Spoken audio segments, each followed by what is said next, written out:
Hey friends, real quick, I'm going to tell you about patreon.com/valet, which is the place to be.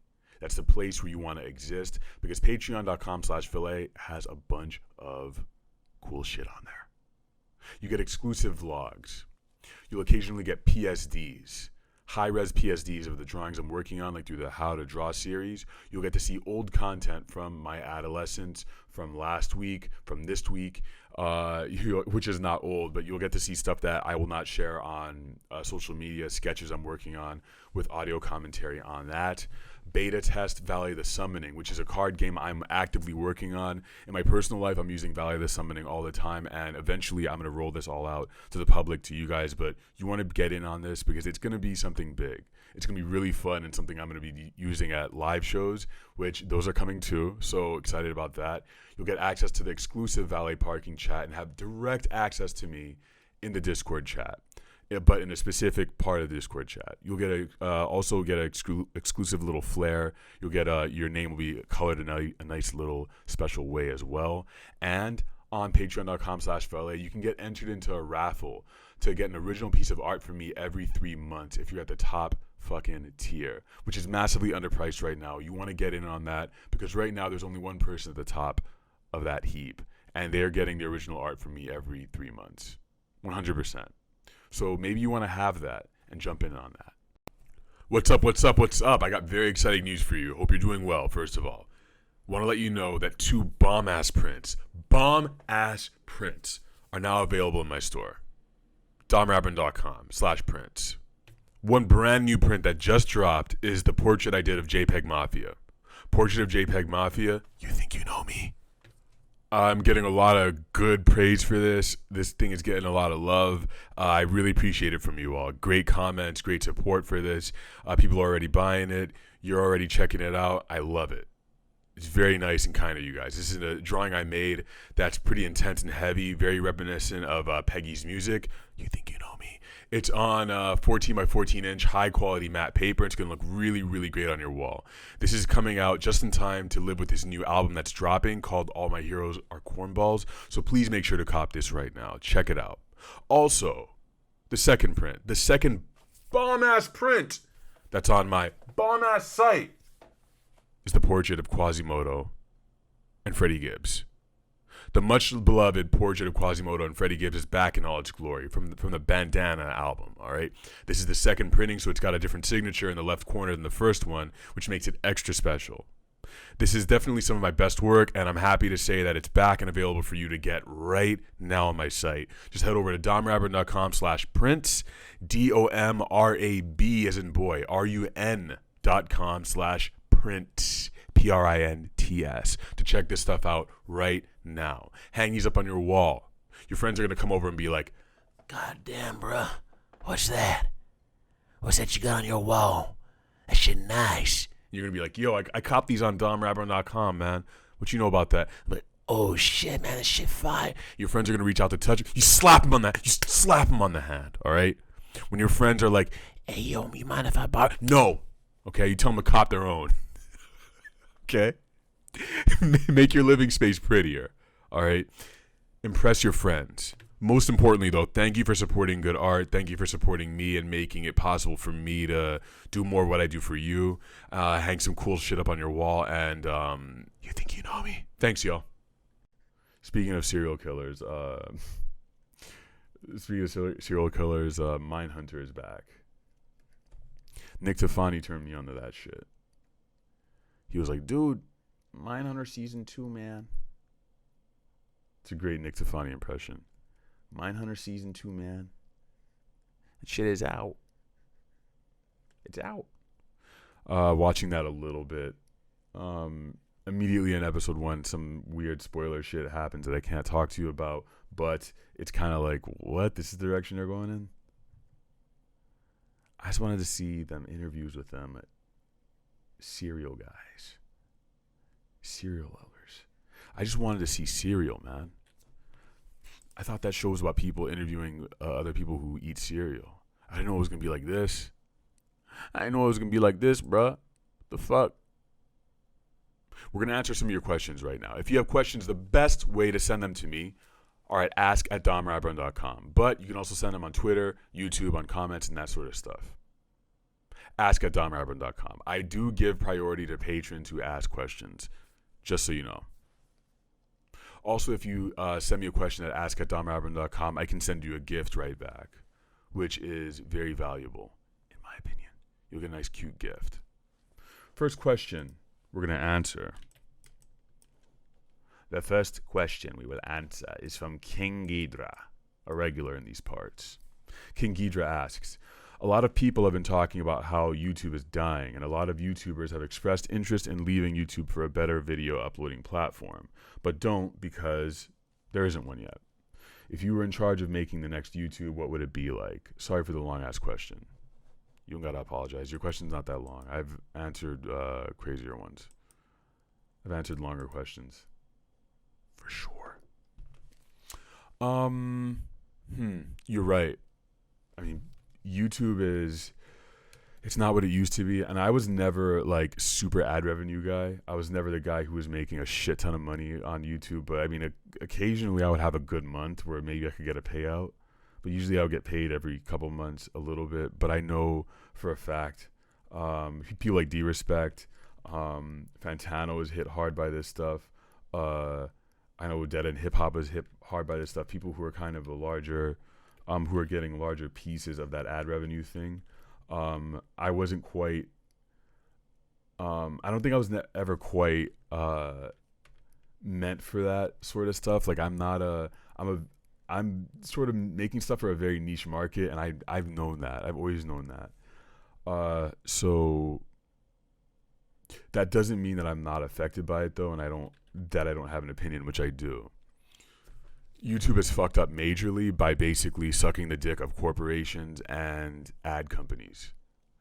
I don't know if it's Disney, Google, who are all these other people, but basically what YouTube said was, we want to be able to demonetize your shit if you say anything that we think is off color, if there's anything we think content that's sexual or risque or something that Johnson & Johnson or Toyota or whoever the fuck advertiser doesn't want to put their ad on your video, we're going to take that shit down, or you're going to have to request a review, which is what happens to me.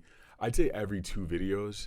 So like 50% of my videos, I had to manually request a review if I want monetization. But it's good for me because I don't expect to get money from ad revenue.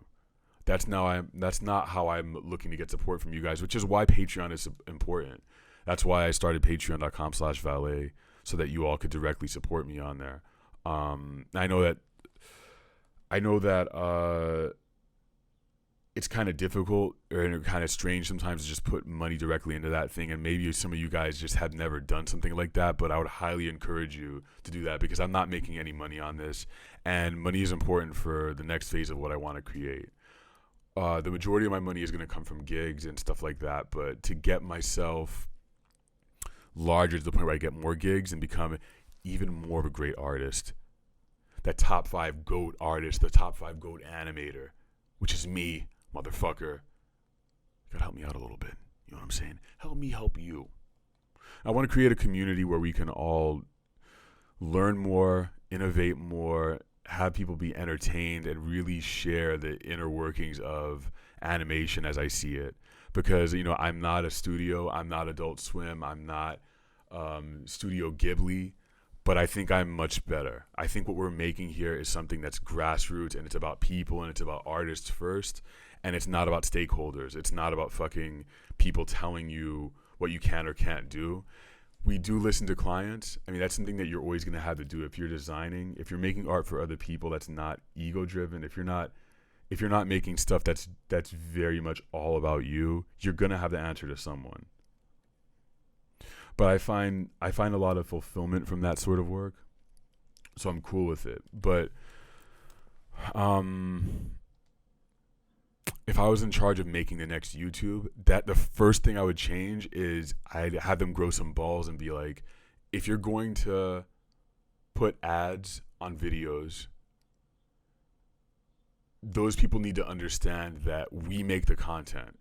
We're the people who can create. Johnson & Johnson can't create. Toyota's not making content. They come to us for the content. They come to us for the cool shit. We have the attention. We're making, people have their eyeballs on us. This is just like what you see happening everywhere with rappers taking more control of their work, producers taking more control. I hope animators and artists do it as well, where we can't live in this world anymore where we're sort of like, please, please, just give us the money. Like, we're begging you for a chance. It's not like that anymore. They should realize, and we should be a lot more vocal as artists and creators, the fact that we're making this shit. They're paying us. We make this shit. They can't just walk in and be like, oh, your art is, we think your art is risque, and we're gonna, they're not censoring it, but they're saying that you're not allowed to make money from it.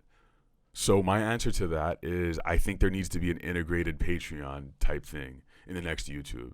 It needs to be something that is, one, integrated into the system so you can directly donate. You can directly donate through any video, as long as you really fuck with this person.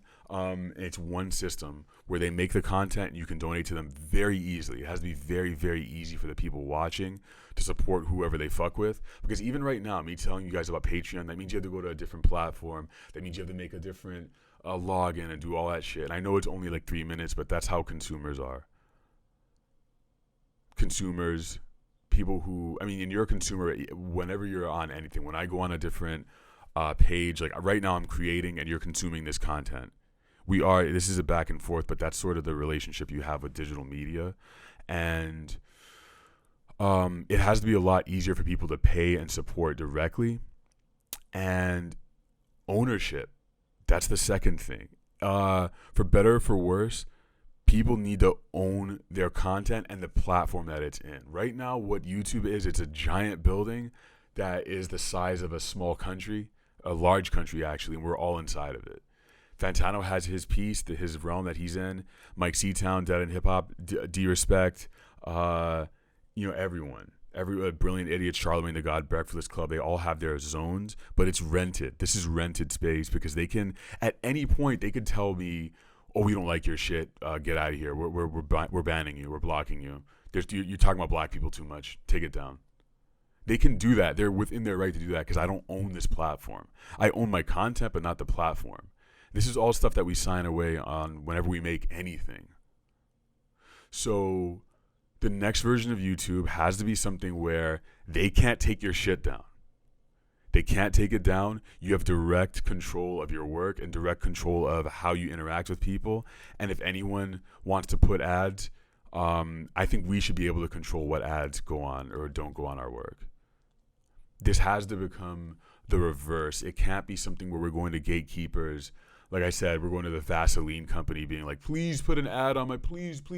It has to be less beggy. And I think it has to be something where they come to us realizing that we have power, and then let's start from there. Because otherwise, people are going to see through the bullshit. And this is what's happening in politics. This is happening everywhere. People want authenticity, and they want to be connected to something. And they want to be able to support stuff directly. So that's how I'd change it. And I'm really passionate about this because I know a lot of artists are missing out on it. I'm missing out because of it. I'm having my shit demonetized, and I'm fucking grossed out by the fact that people are censoring art. It's like you put a fucking tit in a drawing and they can censor it on IG and block you from shit and tell you that you're not allowed there anymore on their stupid fucking platform. And it's like, all right, the platform's not fucking stupid. It's pretty good, but I hate the censorship of art. So I'm very much against that. Thank you for your question, King Deidre. You got me fucking fired up, dude. God damn. Got a question from Non-Nobis. You guys, please get avatars. I can't have this shit, dude. You see this? What the fuck, man? What's up with you guys? Come on. We gotta talk about this. Don't do this. You see this right here? Don't do that. Put a picture on your fucking thing, dude. Or else. Non-Nobis asks, what do you think about other styles of painting? Anywhere from classicism to, excuse me, ooh, Lord, abstract, old and new. Anything made before, like, I don't know, let's say 1850, I am very unlikely to enjoy if it's from the Western world. Like, I've seen all the portraits of the rich white people. I've seen it all. Unless it's John Singer Sargent or John William Waterhouse, I ain't fucking interested. Romantic period, Baroque period, Jesus doing this, like, oh, oh, oh, oh. I don't know what that is. Oh, the mother, Madonna and child, oh, all that shit. Come on. Oh. That stuff is just boring as fuck, and it all looks the same. The goddamn same. I like contemporary stuff. I like modern work. I like abstract stuff. Some abstract stuff, like you get something like Kandinsky, and I think it's a little too abstract. I think I like to have some form in my abstraction. Like, I want to be able to see a leg or a tooth or something. I don't want it to just be. And I'm contradicting myself a little bit here, but I want some kind of form. And you will see forms. If I do abstract type shit, you'll see some kind of recognizable form. I don't want to see, like, Jackson Pollock. I think he was obviously a big deal for what he did, but not enough form. Not enough form in his work. I like modern things. Nanobis, thank you for your question. Got a question about water from Nathan N_W, who sent this on Twitter. Do you think water mage vampires are stronger than all other vampires? They could do blood bending drive-bys? As cool as that would be, that's not how it works, my good friend, because vampires don't deal with moving liquid. They only deal with still liquid. They suck blood out of you, and then but the blood in their body isn't circulating. They're dead. So I think basically they're water benders if the water is still. So if you throw water at them or blood at them, they can't do shit. But if it's still, a water mage vampire can't deal with water unless it's laying flat. So they basically have to create some system where the water is like paused, it's like frozen, it's suspended, and then they can do something with it. But they're very limited in what they can do with water. Thank you for your question about water mages, man. I think I just leveled up from that shit. Last question is from Aspen. Why not Aspen on Twitter? It says Katara and Aang, or Katara and Zuko. I don't know much about Avatar, but I gotta go with Katara and Aang, because Aang, he grows up, becomes the Avatar. You know what I'm saying? Has this beautiful woman he's been traveling around with his whole life. This beautiful black woman, this water mage, and he's like, you know what, man? I'm gonna marry her. Zuko is powerful as shit, but I think he's gonna have more. He's gonna have more of an opportunity with different people from the Fire Village or whatever the fuck. He's gonna have more options. Aang is a very particular type person. He needs a very particular partner. Aang deserves Katara. Okay, that's the answer. I want to thank you all for your questions.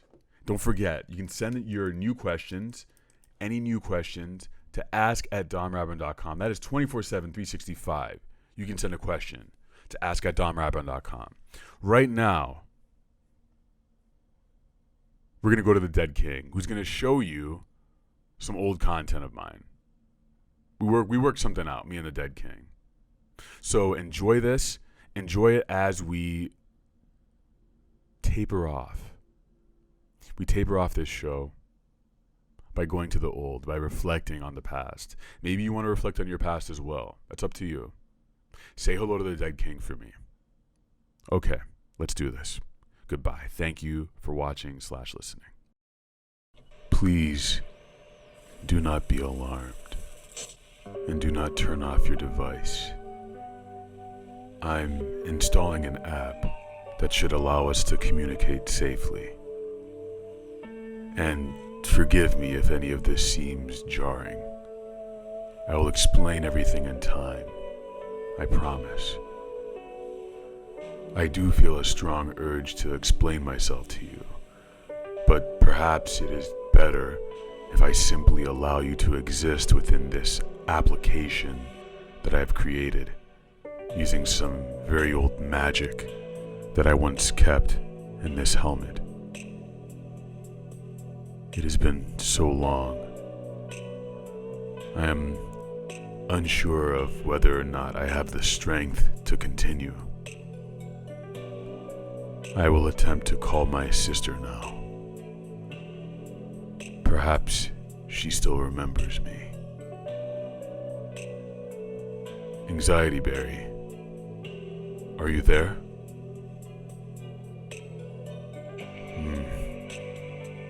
No answer. I have a visitor. It would appear as though there is still some magic left in this helmet. Enter. Ah, a messenger from Tommy Tootsters. Welcome, Gerard and Joff. Here's a gift for you, and a gift for Tommy. My old messenger quit to pursue his career in demon hunting, so I have been fumbling over myself to find a new one. Meet Gerard and Joff. Keep in mind that they only consume their juice and teeth in their Gerard's belly button. Anyways, my question for you today involves the Dead End Hip Hop crew. What class and subclass would each of the crew be? I personally feel BZ would be a sorcerer, but you can disagree. Dead End Hip Hop. 5 heroes from the realm of creation. If I recall correctly, Ken is a paladin.